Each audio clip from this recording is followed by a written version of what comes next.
Може би проблемът не е само в движението, а и в липсата на достатъчно вода в организма. Защо? Защото междупрешлените дискове са изградени в голяма степен от вода. И когато не приемаме достатъчно течности, те губят еластичност, стават по-тънки и се намалява способността им да поемат самото натоварване. И резултатът е по-голям натиск върху прешлените и поява на болки в кръста. Същото важи и за ставите. Хрущялът има нужда от добра хидратация, за да остане гладък и функционален.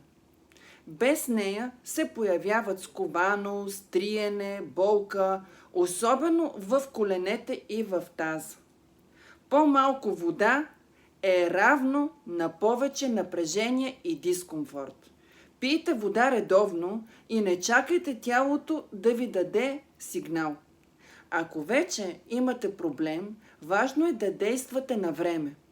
При болки в кръста, при скованост и напрежение, при болка в кръка или коляното, при дискомфорт при движение, комбинацията ставиксин капки плюс ставиксин гел често се използва за подпомагане при възпаление, при напрежение и скованост в кръста и в ставите.